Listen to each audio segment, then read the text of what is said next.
안녕하십니까. 국회 예산정책처 사회행정사업평가과 최인 분석관입니다.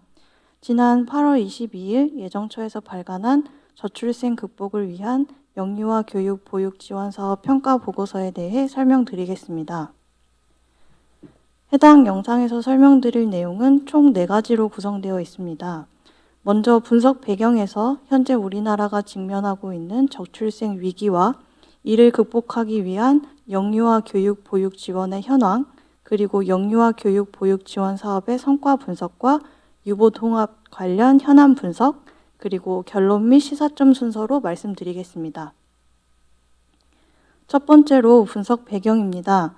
최근 우리나라는 OECD 국가 중 가장 낮은 출산율을 기록하는 등 저출생 문제가 심화되고 있습니다. 이에 정부는 저출생 극복을 위해 교육 돌봄에 대한 국가 책임을 강조하면서 영유아 교육 보육 지원을 강화하고 나아가 유보 통합을 지속 추진할 계획입니다.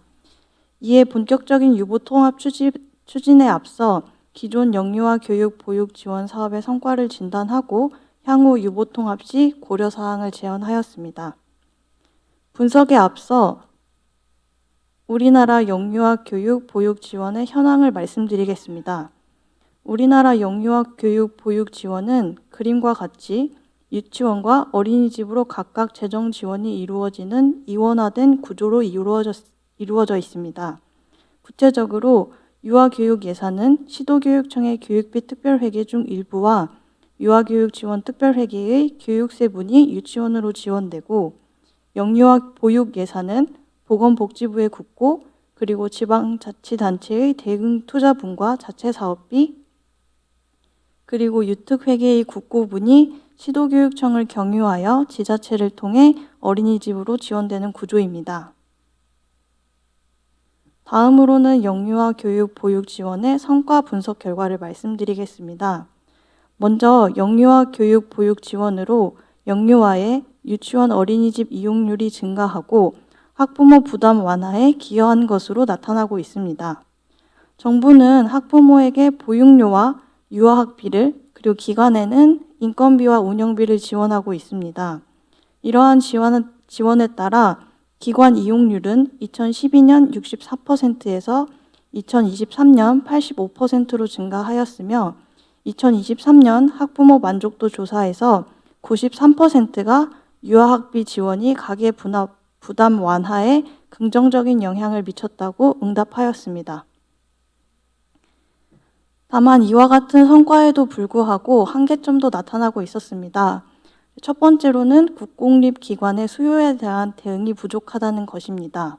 정부는 유아교육과 보육과 관련된 기본계획에서 유치원과 어린이집의 국공립기관 이용률을 2022년 40%를 달성할 것으로 목표하였으나 실제 2023년 실적은 30%도 미치지 못하는 것으로 나타났습니다. 또한 학부모가 희망하는 육아정책 1순위는 2018년에 이어 2021년에도 국공립 어린이집 확충으로 나타나 공공보육과 교육에 대한 수요가 높게 나타나고 있었습니다. 두 번째 한계로는 2012년 도입된 누리과정은 당초 유아가 유치원, 어린이집, 어디를 이용하든 생애 첫 출발선에서 수준 높고 균등한 교육 기회를 보장하는 것이 목적이었으나 실제 운영은 유치원, 어린이집 간 이원화된 구조로 운영됨에 따라서 시설 유형별 그리고 지역별 격차화에 한계가 있었습니다. 다음으로는 유보통합 현황 및 분석 의견입니다. 먼저 유보통합에 대해 설명을 드리면, 유보통합은 앞서 설명드렸던 기존 영유아 교육 보육 지원의 한계를 개선하기 위해 최근 정부가 영유아 교육 보육을 통합하려는 것입니다. 2024년 8월 말을 기준으로 유보통합 추진 현황을 살펴보면 하단 왼쪽 그림과 같이 보건복지부의 영유아 보육 업무를 교육부로 일원화하는 1단계를 마쳤고, 그리고 교육부는 6월 27일에 유보통합 실행 계획을 발표하여 향후 2단계로 지자체의 영유아 보육 업무를 시도교육청으로 이관하고, 나아가 3단계에서 유치원과 어린이집을 통합한 모델을 적용하여 최종적으로는 모든 영유아가 이용 기관에 관계없이 양질의 교육 돌봄 서비스를 차별 없이 받는 것을 목표로 하고 있습니다. 이와 관련하여 본 분석에서는 3가지 현안에 대한 고려사항을 제언하였습니다. 첫째, 영유아 교육 보육 예산은 교육부, 지자체, 교육청 등 여러 기관의 다양한 재원으로 마련되고 있으므로 유법 통합 재정 지원 방안에 대한 관계 기관 간 협의가 필요합니다.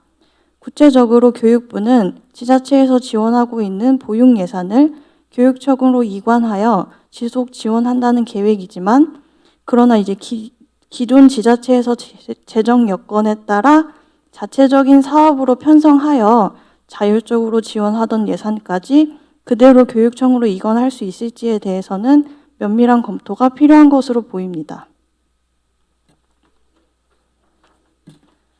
둘째로는 유보통합 실행 계획에는 교사대 영유아 비율 개선, 단계적 무상교육 보육 실현 등 상당 예산이 소요되는 과제들이 포함되어 있음에도 추정 소요 예산 및 재원 확보 방안이 부재한 측면이 있으므로 이와 관련된 구체적인 방안을 마련할 필요가 있습니다.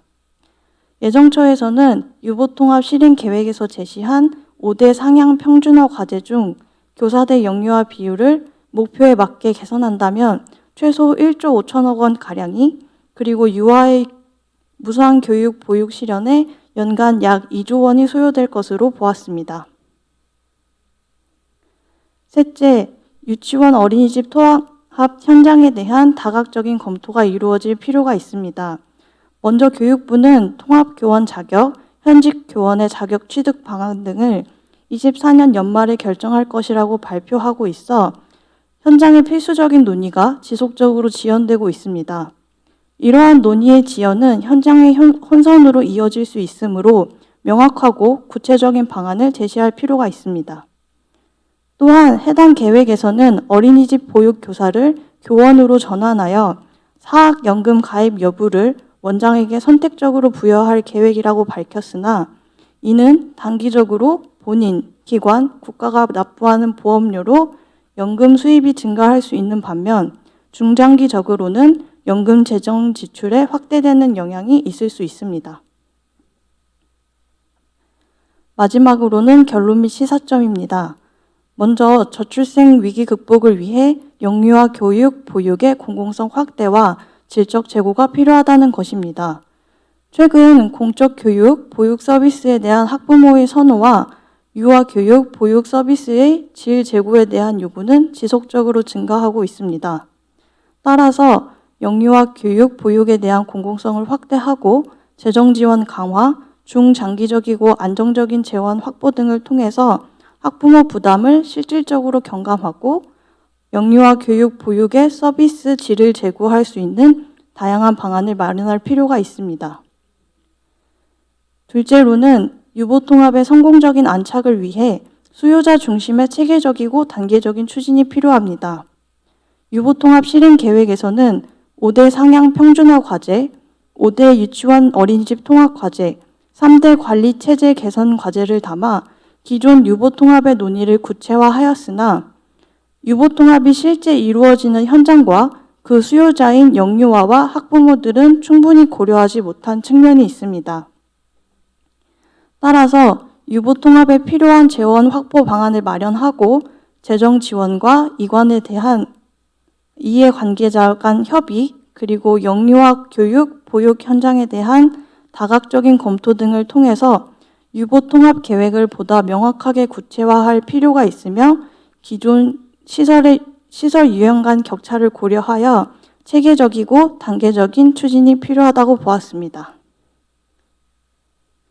이상 보고서 설명회를 마치겠습니다. 감사합니다.